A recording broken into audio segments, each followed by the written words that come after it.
नमस्कार दोस्तों। भारतीय संविधान के शिल्पकार डॉक्टर अंबेडकर का जन्म आज ही के दिन 14 अप्रैल 1891 को हुआ था। वे अपने पिता की 14 संतानों में सबसे छोटे थे और वे परिवार के एकमात्र बच्चे थे जो स्कूल पढ़ाई करने जाते थे। वे उस दौर के पहले ऐसे भारतीय थे जिन्होंने चार बार पीएचडी की उपाधि हासिल की। डॉक्टर अम्बेडकर ने कोलंबिया विश्वविद्यालय और लंदन स्कूल ऑफ इकोनॉमिक्स में से पीएचडी हासिल की थी। उन्होंने कोलंबिया विश्वविद्यालय से कानून में एलएलडी की उपाधि भी हासिल की थी। उन्हें चौथी पीएचडी की डिग्री उस्मानिया विश्वविद्यालय भारत से मिली।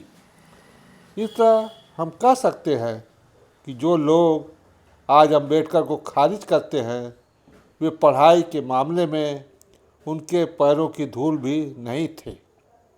मुझे लगता है कि दलित समाज को अंबेडकर के छात्र जीवन से प्रेरणा लेनी चाहिए।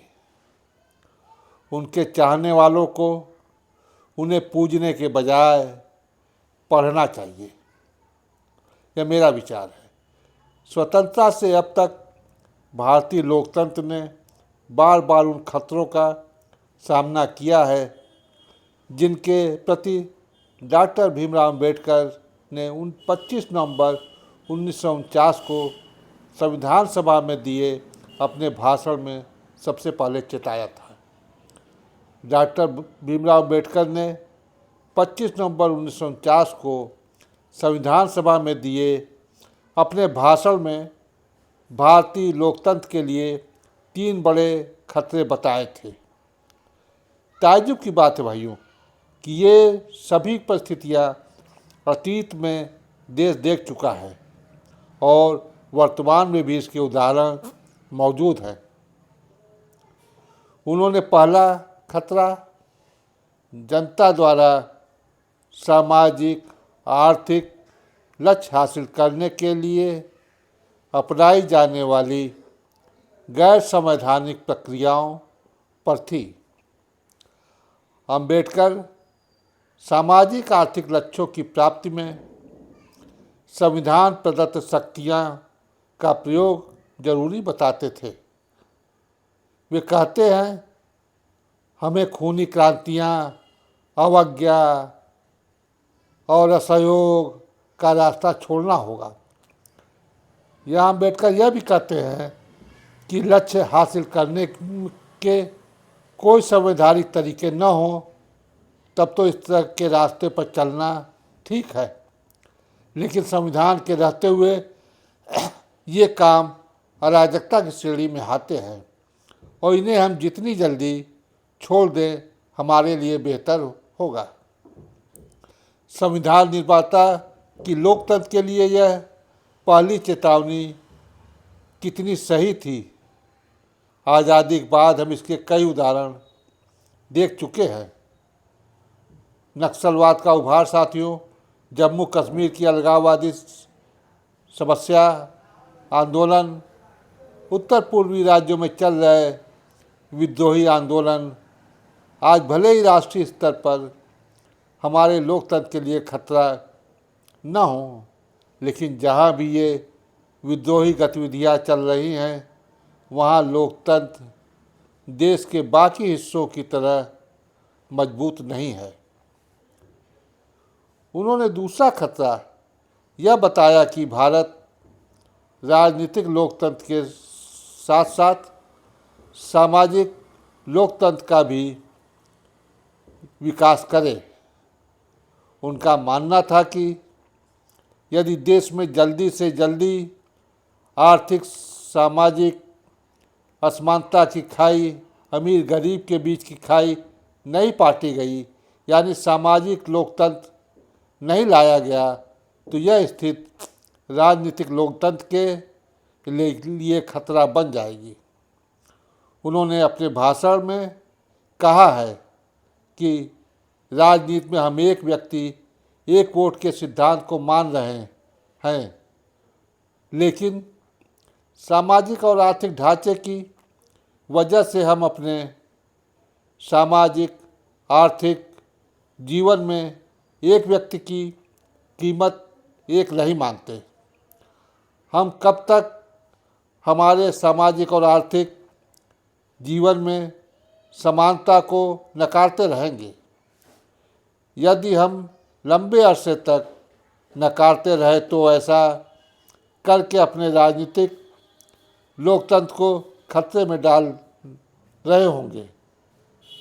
हमने अभी देश के विभिन्न हिस्सों में चल रहे जिन हिंसक और अलगाववादी आंदोलनों की जिक्र किया है, उनके व्यापक समर्थन की एक बड़ी वजह सामाजिक लोकतंत्र विकसित न होना ही है। लोकतंत्र विकसित न कर पाने की हमारी नाकामयाबी भी है। डॉक्टर अंबेडकर लोकतंत्र के लिए एक तीसरा खतरा बताते हैं और जो वर्तमान राजनीति में बिल्कुल साफ साफ देखा जा सकता है। साथियों,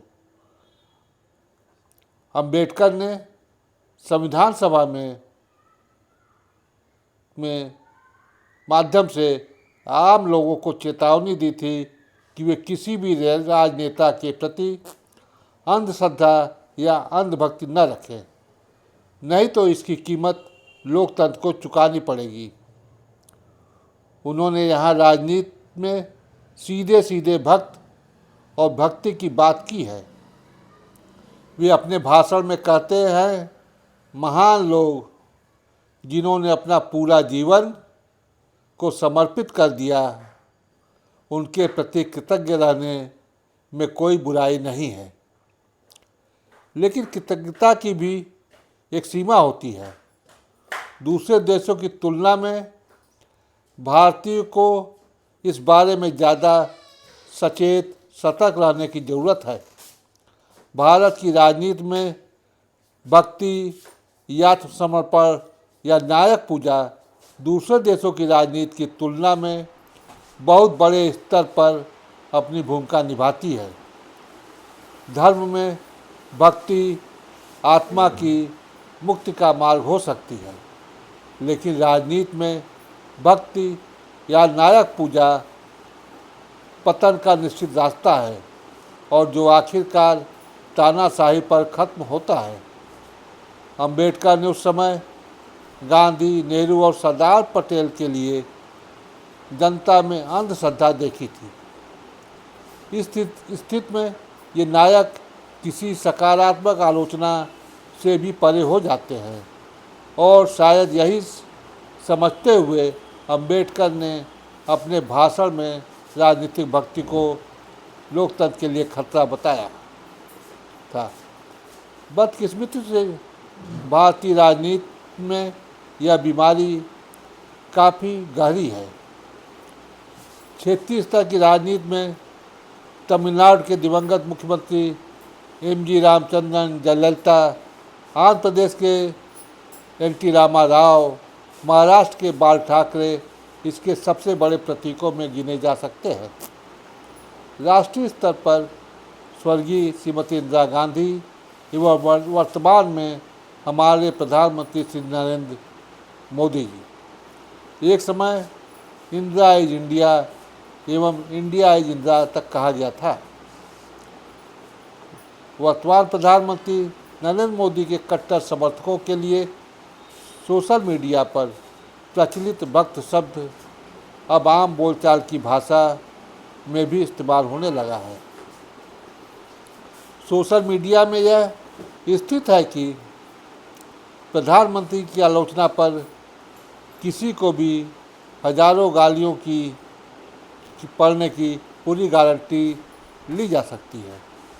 तानाशाही प्रवृत्ति का आरोप उनके ऊपर भी लगता है। ये ठीक वही स्थितियां हैं जिनके बारे में डॉक्टर अंबेडकर ने अपने भाषण में जिक्र किया था और जिसे लोकतंत्र के लिए खतरा माना जाता है। आज के दिन डॉक्टर अंबेडकर को हम अपना श्रद्धांजलि अर्पित करते हुए सादर नमन करते हैं। धन्यवाद साथियों।